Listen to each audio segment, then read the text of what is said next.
Welcome to Uncharted Narratives.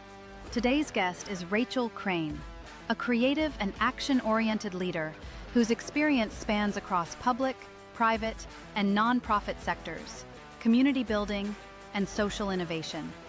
As founder of the Connection Lab and executive director of Learning Link, she helps organizations and teams strengthen collaboration, communication, and capacity for change.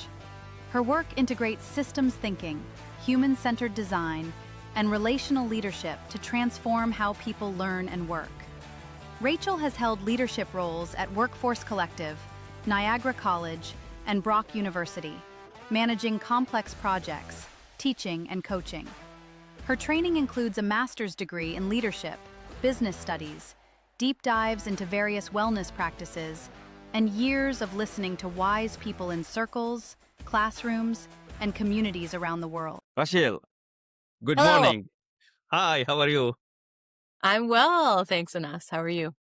Missing you long time no see. So I'm happy you accept my invitation and you are here with us today to learn from your experience. It's a pleasure. I'm hoping to learn from you as well during this conversation, as we usually do when we get together in dialogue. Thank you.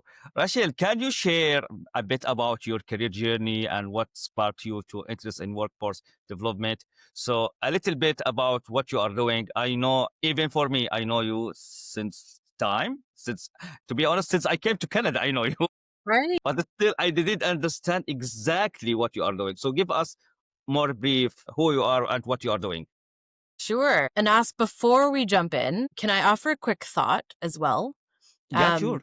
Okay. I know that you are framing this conversation as workforce readiness and design thinking, which is great. I live in that space. I love that you're exploring workforce readiness, but I think the world is shifting a bit. So it's not just preparing people to fit into a system anymore. To me, it's about redesigning a system so that people can thrive in it.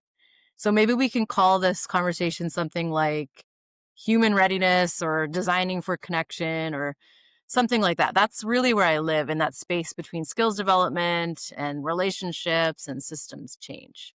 How does that sound? Sounds good. So what the difference between two from your perspective? So Yeah, for normal, let's say employee or for normal human, maybe it's look like the same, but for you, for sure, there's a difference. What is the difference between both of them? well, I mean, we're humans. We're humans at work, so that all works for me. I just think it's it's really around workforce readiness, that it's a very design thinking approach to kind of flip it on its head and say, how do we redesign the system to work better for people rather than redesign people to fit better into the system of work? Do you know what I'm saying? So they both have to happen. So I'll answer the question. You asked me if I can share a little bit about my career journey, and then that will maybe help to expand on this idea further.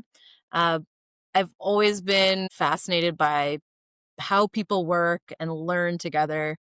My career has zigzagged through education, community work, leadership positions, and the common thread has always been helping people figure out things together, really. Some people build products. I like to build conversations. And I guess that's what led me into this world of helping people and workplaces navigate change in a more human way. Interesting. So before we dive in more about your experience, I would like to use this opportunity to congratulate you about your last awarded from Brock University. You've been recognized and awarded your contribution in the community. And Thank you from so your much. community, I can tell wherever I go, I found you. I found your fingerprints here and there. So for who don't know you, tell us about this award and why you get it, just to let them know about your achievement. Thank you so much for paying attention to that and for your very, very kind and generous words. I think, I'm one person in this community, in the many communities that I'm a part of, and we're all contributing and making up the communities we live in. I've been really privileged to have different leadership roles, sitting on different boards and committees for nonprofit organizations, public organizations like schools, arts organizations. I've founded a social enterprise that helped to make yoga and mindfulness education more accessible. And then I've found a career in teaching how to create businesses like that. So I've been a part of, educating learners for 10 years on the front lines and then getting involved with professional development for educators and teachers. And I've had this, again, zigzag winding road, but the common thread has been community and getting people engaged and involved and excited in solving problems in a way that we all can contribute to the solution. So Brock, they choose one alumnus a year to award this community engagement award to. And this year they chose me, and I'm very, very honored to have that recognition. It's always just kind of a nice icing on the cake to feel like my community is watching. Absolutely. You keep mentioning till now zigzag in your career. And while you are focusing on design on the system and the human design, so is this zigzag happen by intention in your career, or you go with the flow and you learn in every journey and experience you had in the past? Good question. A philosophy I try to live by. It's not always perfect, but I try. Actually, it's borrowed from yoga. It's effortless effort. So it's this idea where, yes, we have intentions and a vision, but we're not trying so hard all the time to make it happen. Like there's a good degree of magic, opportunity, doors opening, connections that are made that I have no control over that allow me to pursue these different aspects of my career. And so one of them was grad school. I have a master's in leadership. I studied on the west coast of Canada in a university there. And it was through meeting people who had been a part of the program, being mentored by them, and really appreciating the perspective that they have. And then asking questions, just where did you learn, how you facilitate or operate as a leader? And then they led me to this grad school and I was accepted and I got in. But it was really passion led. I didn't graduate from that degree thinking all of a sudden you become a certified leader. That's not what it is. It's a master's of leadership, but it really is passion led and curiosity led. Yeah, absolutely. And for sure, you can agree with me. Being certified as a leader doesn't guarantee you are a leader.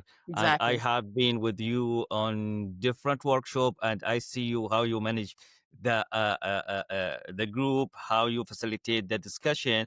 So, how did you become passionate about using design thinking, and what did draw you to this approach?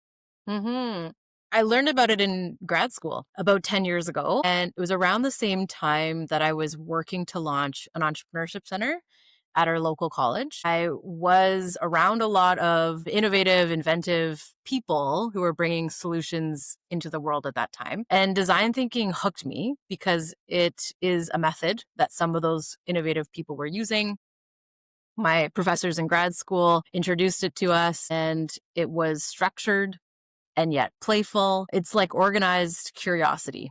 And so you get to ask through design thinking, what's really going on here? And then you actually get to do something about it. It gives people permission to experiment, to learn from what doesn't work, and to keep improving, which is how real life operates. So it's not really a stretch for people. It wasn't a stretch for me to understand and wrap my mind around, but it certainly was a really beautiful method to work with to organize that curious and creative process. I'm not sure if this is something right to say it, but when I start to hear about design thinking and do my research, I found it this is something is not new. It's old in 50s. But recently we start to hear about this a lot. It's like a trend. So why we become more focused about design thinking and we don't use it that in the past? I'm here maybe let's make it fair. I'm talking about the healthcare system Mhm. overall. I know you are in touch with every industry, but from healthcare perspective, this is something become like a trendy. Yeah, it's a good point. I think like a lot of things in life, really good idea sort of gets rebranded, repackaged over time, right? So I would even argue this is since humans have been getting together and organizing in groups since the beginning. We've applied these same kind of design processes. Mm. But yes, it became into the mainstream in Western culture about 50 years ago, we say, and why it's taken up adoption now, I think has a lot to do with our economy and the market and capitalism, how it's been formed to really create a need and then sell people and market towards that and create products that then address that need. So that's how, our economy has been built.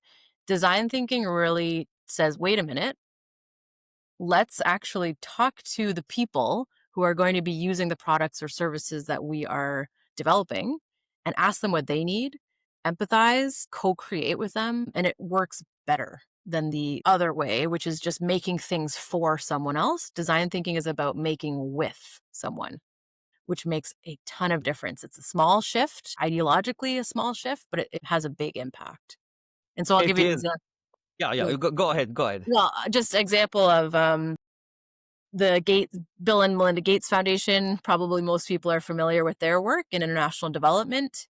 They led work for a long time as Americans going into developing countries and trying to insert different solutions. Well, surprise, surprise, it wasn't working. When they started to use design thinking, though, and worked with the folks who are living in the developing countries, and started to say, what would work here? What are the materials, the resources that you have available that you can use to create your own solution? And then they would bring in extra resources, but really were placing those people in the communities at the center of the problem solving. And then they developed better solutions that were more sustainable and that would actually work.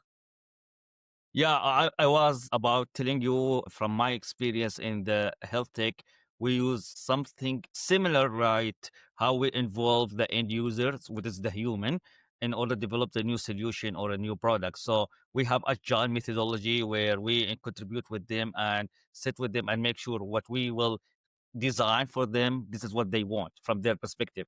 This is the ideal, but when we execute that, time after time, I realize we keep exclude them and we build what we thought this is good for the market.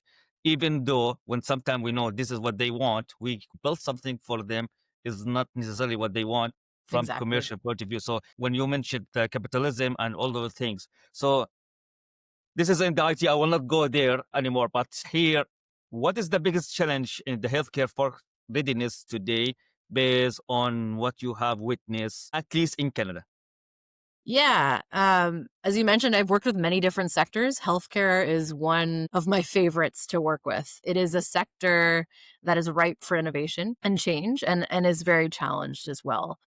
So one of the biggest challenges I see when I go into groups of healthcare workers or even facing the healthcare workforce today is disconnection. People are tired, systems are stretched, and communication often breaks down during that process. It's not that folks don't care. I really believe healthcare workers are some of the most caring, right, and compassionate people on the planet. But it's that our systems aren't designed for connection. The system is really designed to push people through like, numbers, like just a customer taking a ticket and waiting in line and getting pushed through. And a lot falls through the cracks. A lot of people and departments and branches of healthcare get siloed. And then when connection is missing, everything starts to wobble and become destabilized. Okay, how much we are destabilized right now in the healthcare system from your perspective as outsider? Mm-hmm. Yeah, it's a great question for me as an outsider and someone who is a user, right? I'm a customer of healthcare. I generally have a positive bias, I will say. So I am not one to really complain that much. I did take my daughter broke her wrist recently, went through the healthcare system, had a really good positive experience. We didn't wait that long in our public, emergency room. She was treated with excellent care. So that was a good experience. I've been as well, different experiences. My husband works in a healthcare adjacent organization as well and sees a lot of good in the system. So I just want to point that out. There's a lot of good, and we have a lot of privilege here in Canada with our, socialized healthcare and accessible healthcare. And it's both and. So at the same time, I'm aware that equitable access is still not where it needs to be. So there's a lot of people that still cannot access good healthcare, culturally relevant healthcare. Again, a lot of healthcare workers have compassion fatigue and burnout and are not Mm. well themselves. working really long hours. Obviously, we have the doctor shortage in the millions that we've seen a lot break the news. So it's challenged, it's tapped as well, I see. Sounds good. So, in order to overcome this, I'm sure when you work with the employer, like healthcare organization or institution, they say or request from you the top strength that gap is today and healthcare graduates and professional. So, from your experience, have you come across those gap that the new profession or a new graduate they don't have this strength and they need to work on it? Sure, yes. And I also, as an educator at a local college in classrooms on the front lines, I would say it's not exclusive to healthcare as an industry. A lot of new graduates are smart, passionate, tech savvy. Those are all wonderful qualities. But often employers in healthcare organizations or otherwise tell me that the ability to handle conflict, the ability to handle uncertainty or team dynamics, those human skills like listening, collaborating, staying calm under pressure, that can really make or break someone's, workplace performance. Those skills tend to be lacking. And I have a lot of different theories and ideas, maybe even proof at this point and evidence of why those skills, those human skills, are lacking. But we could have another podcast on that if you like. But yeah. Absolutely. So this is not the first time I hear such like more into human skills or soft skills, where especially in the healthcare we intend to spend more time on technical skills to know how to manage the patient, how to treat the patient, how to use the medication, all those stuff. However, we spend most of the time with the human, and we don't communicate probably with them. And when you start your speak, you mention how much its communication broke down on the healthcare system. So you have your proven or your methodology to understand why this is broken. So from your perspective, let's find the opposite side. What you think is the way to improve this and enhance this? Because this has been ages. We know the issue, but nothing fixed. I think the future belongs to good listeners and quick learners. Mm. So, the best doctors and therapists and health researchers or other healthcare professionals that I've worked with and that I know are always staying on their growing edge. And what I mean by that is they're always looking for ways to get better at their practice, and they're staying curious. They're listening to others, and they don't think that they know all the answers, right? They're humble and they're able to learn across the lifespan. It doesn't just Their learning and training doesn't stop at graduation. So they're good listeners, they're good learners. Yeah, empathy, adaptability, clear Yeah, communication, that all goes in there. And those are power skills now. All those skills are this is from managed. individual level. So now it is your area, it is your education industry system. From that perspective, what the education industry need to think about, prepare or change on their curriculum in order to make us more human and have those human skills. Yeah, I thought about this quite a bit. Some learners in the classes that I've taught have suggested to start my own school. I've thought about it. What a dream that would be. And I think the reason why is because whatever I'm teaching, if it's business, marketing is often what I teach, entrepreneurship, leadership. I teach sociology as well, diversity and inclusion. No matter what the subject matter, I'm always trying to have an experiential component to that learning. I don't just talk at people. I'm not a sage on a stage type of teacher, but rather it's really about collaborating and learning from others in the room and inviting learners to have a say in what they're learning. So often I have people, teaching each other peer-to-peer learning. What do they find interesting and insightful? How can they relay that message to others and teach others?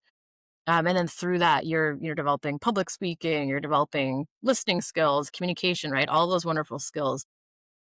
If we just redesign, I think the subjects are great that we teach, obviously, in public education. We need to have math, we need to have reading, we need to have art and physical education, and those are good, but it's how we teach that. It's can we really have that community oriented classroom and yes, student centered, like really place them at the center Mm. so that we're following the individual's needs.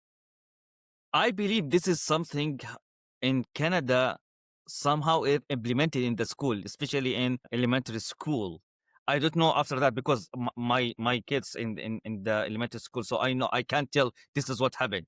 But after that, I don't know if there is any change in the way how they make student center and they change, because I see my son, for example, the math and also how they build the leadership for them since they are young, and but all those soft skills. But if this is already built in since they are young, why when they are graduated from school, from university, they are Hmm. not ready for the market? They don't have that Hmm. proper communication. They have that shyness, all of Hmm. those things.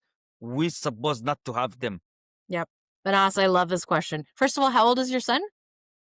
Now I have Jad in grade 4. Okay, yeah. So mine's in grade 3, and I have another one in senior kindergarten. So yeah, and they're in a Montessori-based education program. So wonderful at that level. It's so interesting you bring that up. I think you're onto something. It's so play-based when they're young, and they're really cultivating that sense of curiosity and love of learning. And then when we get into the middle years and high school years and university and college, it's really about having the answers, like testing them, exams, knowing what's Mm, right or wrong, this or that, linear kind of thinking. That play, that curiosity, creativity component starts to get deprioritized. I think that's a big part of it. mm. I'm on the board of a Montessori education school right now, and I can tell you, like, there's a difference between the curriculum that they use and the delivery of how. So I think that's a big part of it. Institutionalizing learning so that you just kind of have to be streamed. You're either this or that. We define children at such a young age in their middle school years, and then we just keep emphasizing that throughout their journey until they're old. And then we forget when we're adults that, but we don't have to have the answers, and actually we're evolving, we're learning, we're changing all the time, and that is life, and that's normal, and that's okay. We have to unlearn that culture. So I want to stop here, and I notice every time. I know that, but while you are speaking and answering my question, every time I'm here and there, I do that. I do. So you are not specialized in one area, at least like how Western they are working. So they have one occupation or one job they are doing. For you, it's like octopus. You are everywhere. So I'm asking here, why right now, by the way, I am fan of what you are doing. This is the way how Thank you. we supposed That's to. very Yeah, affirming. I am from that. But why the culture, at least from my experience here in West, they more specialized more than generalist. So they looking for to do something repetition all their life, and Mm, very a few rare like yourself. You are in everything and you keep learning every day. I'm sure you have every day in your experience and never have repetition day as yesterday or tomorrow. So why is this is by intention the system want us to do that as a capitalism, or this is something more into personal preferences and this is the trend and shift as a human? yeah. I think it's a bit of both. There are some who are very comfortable with that repetitive, doing the same thing every day. And some people, like myself, maybe call it neurodivergence. I identify with that, where I need that diversity. I need the difference. I need the newness. It lights up my brain. Okay. So I think you're right in saying, not every day of my life looks the same or my work looks the same. I love that. Some people would get scared of that and find that appalling. I do think a lot, if you trace it back through history, is a lot to do with industrial revolution and the Mm. public education system, where we started to really mass produce, right? And have things just, you're doing this one thing. You're on an assembly line and you're going to put this bolt on this door to make that car. Like it's very much trained to do the same thing over and over again in a very functional industry and economy. And so now the time is now for divergence, for different ways of thinking, for design thinking, because of our rapid evolution through technology and economically, socioeconomically as well, and environmentally. Like there's so much going on where we really need to change the way of the past and really think about how do we meet today, meet our future. Okay, so moving forward more into design thinking. So for my listener who are unfamiliar with the concept and the design thinking, can you, in layman language, tell us what is the design thinking and why it is valuable for the healthcare system? Sure. Design thinking is basically a term for learning by trying things, learning by trying stuff. You start first by listening and empathizing with your end user. So maybe you start to think about ideas for a new service or product to introduce that might help your community or your business or workplace. And then you start to test that idea and see how people react to that new thing that you've created or that new change you're trying to implement. And you adjust along the way. That's design thinking. It's kind of like cooking specifically without a recipe, where you taste as you go and maybe you offer a spoonful to the person who is next to you and see if it needs more spice, get their feedback. You adjust the recipe and you make something really delicious at the end. I went a few of those workshops with you. So can you walk us through a typical process for workshop for design thinking in order you want to achieve something in very high level? Hmm. Well, there are like 100 different tools involved in the methodology that is design thinking. So I won't go through them all, but it's essentially a brainstorming process, right? But it has those different stages of empathizing, ideation, then you test it, prototype, and you get feedback, and it kind of keeps going into a loop. So it goes through different stages. But maybe the best way to explain this is to share a story of when design thinking led to a breakthrough. So, one that comes to mind is I was running a design sprint with a group of small business leaders, a lot of HR, human resources professionals, who were trying to figure out how to better recruit and keep newcomer and immigrant talent. So, like a lot of these sessions, at first, there is the usual conversation of some venting, some talking about the problems and the challenges that exist because it's very complex, our way of hiring newcomers and immigrants in this country. And then inevitably there are some decent ideas that start to rise up and people start to talk about, okay, well, we can do this and we can do that better. And, they have ideas. But it shifted. This is where a design thinking tool that I work with called a user journey. I invited two recent immigrants to Canada into the room and to share their job seeking journey. And Like what I did myself. Like, just like you and us, yeah, and the Yeah. whole room shifted. Like, you could feel it. The energy was changed. Suddenly, what was before abstract barriers that they were talking about, this group of leaders, they became more human stories. The energy changed. People started to lean in and started generating ideas that were more creative and more relevant, more compassionate. And that's the power of empathy, one of the very key elements of design thinking. Studies in organizational behavior and decision processes have actually confirmed this, that when we use empathy in problem solving, it boosts the quality and originality of ideas. Our brains just become more innovative when we do that. Again, we Absolutely. stop designing for people and we start designing with them. And that's where meaningful innovation Yeah, sparks. I can tell. And this is why one of the things I was hesitant in the beginning. I know how valuable what you are doing, and I can see the result, not in the near future, but also in the long-term future for such an initiative. In the same time, I'm not sure if this is something apply on the healthcare system, to be honest. I am a nurse, but I never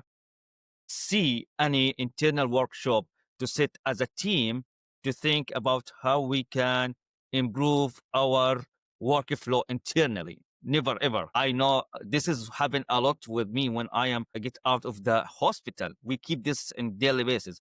But when I was in the hospital, I never have it that. Maybe it's in my hospital, but even when I connect with my customer, I never hear them. They do this in tele. Every time they are hiring us as a third party to come and facilitate this. So, from your perspective and from your experience, where do you see the biggest disconnect between healthcare education program and workforce market needs? So, we shift right now, but I try to see now we go for the school, we study, we go for the market, and we found there's a gap from technology, from trends, from maybe the curriculum outdated, especially right now with the AI.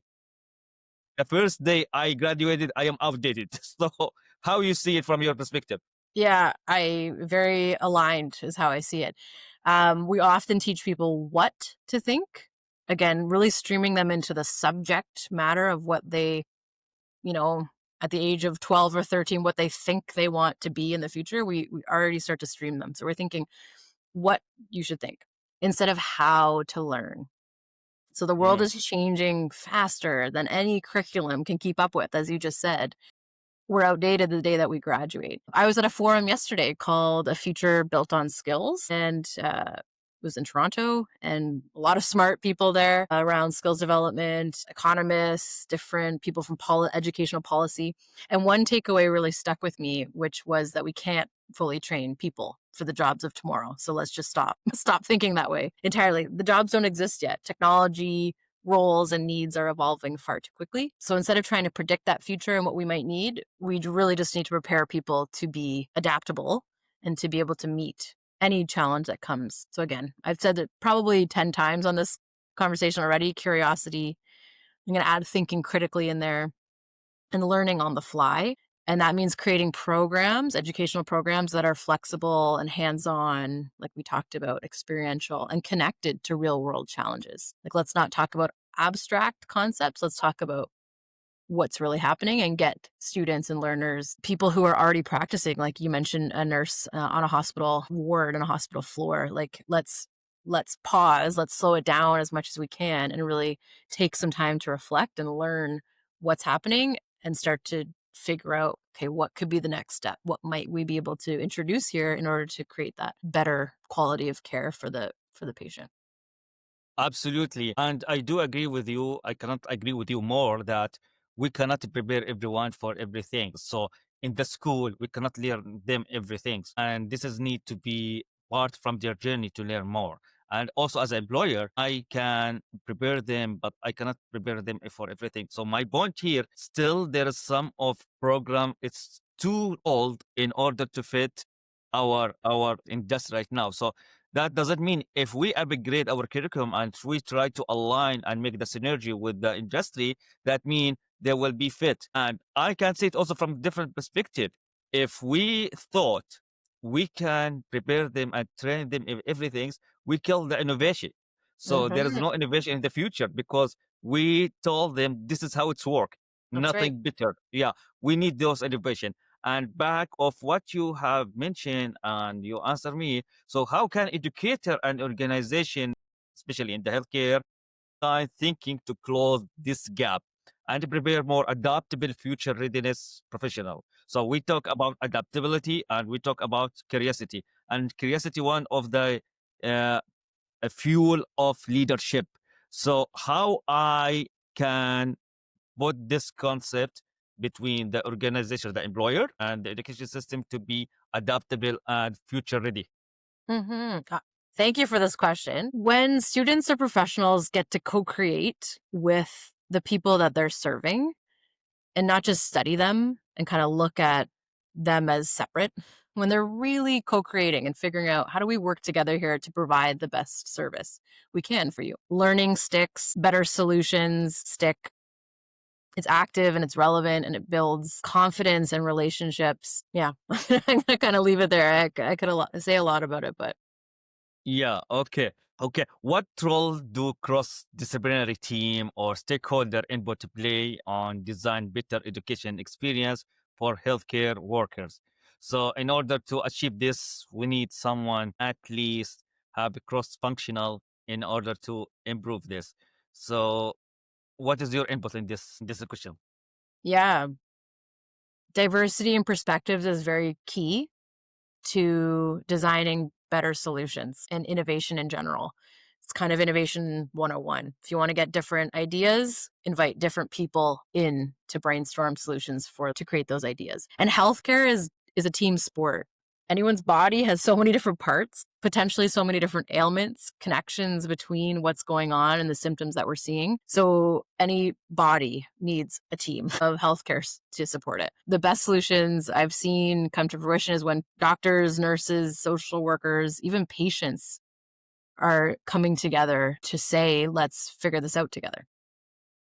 Yeah, one of the things it's I believe in GCI in Joint Commission requirements. It's preferably when something happen bad, like incident or medical error for the patient, part from root cause analysis to engage the companion and the family of the patient in Mm, order to make sure this is not will happen in the future. However, I don't came across any hospital they engage patient or their companion in order to design something as a root cause analysis. This is will not happen in the future. But yeah, this is where you mentioned. I like the way how you describe it. Healthcare systems like a team. Yeah. It is, but from internal discussion, and this is the personal discussion, all of us we see we are like into not a team, we are into ranking like army. So there is a rank and we need to follow the orders. This is how internally we use to follow the order. So sometimes even I'm not convinced the way how it's built the system internally, and this is not in Canada, everywhere, Hmm. I have to follow the order. The only way I do it, I need to just, let's say, secure myself by documentation. So if, for example, with all respect, if the doctor give me an order and I debate with the doctor, this is not the right way. This is overdose or this is contradict. Still, I cannot stop that. I need to implement it. And even though Hmm. later on this something happen as an error or as a medication error, still we don't see this is something punitive or corrective in the future. So I hope to be like a football team to work together. So all of us we need to reach the goal, and we agree on that. But right now I don't see that in this way. So if you have this opportunity, Rachel, and you are the decision maker, let's see, you are the prime minister of Canada and not the corner anymore. How you could redesign the healthcare training from the grounding up, and what new skills or strengths you would you prioritize? So you are the prime minister to Canada. Tell me what you will do. Hmm. I love what you were saying about the root cause analysis and looking at what's happening holistically for the patients, as a whole, the community, the family around them. That to me, it reminds me of my dear friend who is a lifestyle pediatrician. That's her work. And, she comes up with all kinds of different treatments and advice for her patients that way that would go way beyond your traditional, maybe just way of looking at a child and a pediatrician. But yeah. So, anyways, first of all, I just wanted to say that I love It's your. I touched wish you. It's okay. Yeah. I wish all of our healthcare system operated that way. And if I could redesign the healthcare training uh, to contribute to that system, I'd build it around personalized and proactive health. So teaching people how to really see the whole person in front of them and not just the condition, not just treating the symptoms, right? You can teach technical skills, but the ability to trust and listen deeply and respond with care is a very different and desperately needed kind of healing that can begin when you come from that place of personalized and proactive health care. So when healthcare professionals, if they could be trained in that way and then connect on that level, they're no longer reacting to just problems, they can help prevent them. And certainly that's what I want for my healthcare, that personalized, proactive, and deeply human healthcare. Lovely, lovely. Yeah, I do agree with that, and hopefully, yeah. Again, there's a lot of challenges and hurdles in the on the environment, but yeah, from the beginning, from ground up, this is something we need to focus more, not only on the technical skills. Yeah. So you spend most of your time with the decision maker and the leader. So how can leader and educator create and adopt creativity and resilience within their team?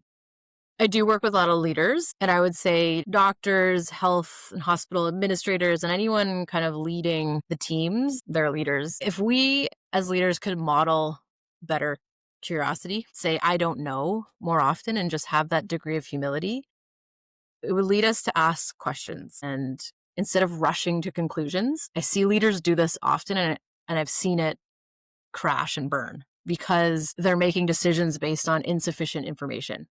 Mm.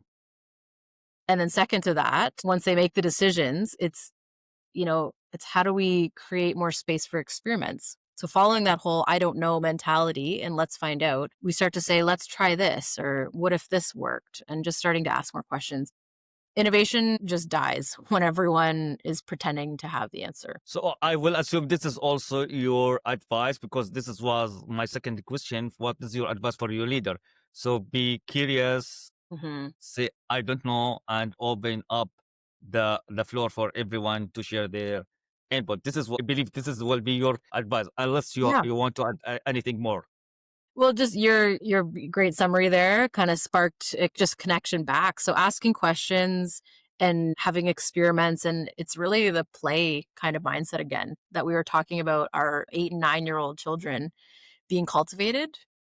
It it's just a really different environment to work in and creates space for innovation. We need to have that degree of let's play to obviously to a safe to fail experiment because we're talking about human bodies, human lives. Obviously, we don't want to put anyone's lives on the line, but if we had more of that mentality, experimentation, play, and innovation, that would be my advice to leaders, again, in healthcare sectors or otherwise. Yeah, we give more time and focus on the leader, but how can frontline staff and early career profession get involved in innovation and redesign effort? And they still consider young, they don't have that proper experience. So how, if I am a new graduate and I like this concept, I like to think bigger, and I don't need to keep myself ages until I reach this level. So what is your advice? In my mind, the frontline staff and early career professionals are some of the funnest to work with. They already are innovators. They have a fresh perspective on different problems. We just don't call them innovators. So as a leader and anyone in this position, I would invite frontline staff, early career professionals in earlier on in the process, let them help shape the change, not just carry it out and be told from the top down, but actually help shape it. What does change need to look like? How do we need to implement this? We need to facilitate conversations with those folks, design experiments with them. And if people don't know how to do that or don't have the time or capacity to do that, they can give people like me a call. Mm. Leaders invite me in often for that very reason, is to work with their teams, to harvest the insights, to build with them, get them engaged in the problem solving kind of process. And and let's see how we can spark that change and manage it together. Yeah, and one of the things, if anyone want to connect with you and know more about you, about your work and your experience, I will put your LinkedIn on the screen so they can connect with you, and they will get more advice from you about what they are need a few services in the future. And also, it's good to connect with Rachel. Since I connect with her, she is amazing, but she is more. It's not more, it's better to see her on person. It's totally different. She is vibrant, active, energetic all the time. So, Rachel, what is Mhm. your vision for the future workforce development and design thinking in the healthcare? Thank you for those kind words again and us. I'd love to see us move from workforce readiness to systems readiness. Systems that are ready for people who are real, messy, creative, and full of potential. Because that's what humans are at our core. We just tend to forget. We tend to look at each other like strangers, separate, numbers on a line. We're not that. Humans have a lot of potential. And if we design for connection within those humans, everything else like performance and innovation, even well-being will follow naturally. That's my vision. Good vision. Any final thoughts, Rachel, before we close up? I Yeah. can speak with you for ages, but Oh, I agree. I agree. We'll have to do a part 2 one day. Yeah, like you said, the best place to connect with me is LinkedIn or email. You can learn more about my facilitation work on my website, rachelcrane.my.canva.site. And you can join me at the Connection Lab, which is my email list where I rumble with kind of concepts we've been talking about, share reflections when I'm out in the field on solving problems collaboratively and using tools from design thinking and other methods. And final thoughts, I would say just we don't need to create perfect teams, perfect systems. Anytime humans are involved, it's going to be imperfect, a little bit messy. Perfection isn't the goal. I would encourage connection to be the goal. Because when people feel connected and seen and supported, again, creativity naturally flows, collaboration becomes easier, learning actually sticks. And if we can focus on building connected teams instead of perfect ones, the rest will take care of itself. Well said. Well said. Thank you, Rachel, for your time. Thank you for giving me the opportunity to meet you and have this fruitful discussion. And looking forward for sure someday to part two with more insight and deep discussion about some initiative here or there, what you are doing, and if you are able to share some of your finding on any initiative or a project. So this will be very lovely and likely, especially if it is in the healthcare or education. Thank you very much, Anas. Always a pleasure. And thanks for doing the work you're doing. I think spreading ideas like this, spreading work, introducing people to different communities is a very important part of this collective work. So thank you, my friend, and take Following care. your work. Thank you. Have a good day. Bye-bye. Take care. Bye. If this episode sparked something in you, here's how you can keep our mission alive. Subscribe to Uncharted Narratives Surdiyat. Leave us a 5-star review. It helps more amazing people discover our stories. Share an episode that moved you with a colleague or friend. Connect with me on LinkedIn and join our healthcare innovation community. Together, we're not just telling stories. Until next time, stay curious, stay passionate, and keep pushing the boundaries of what's possible in healthcare.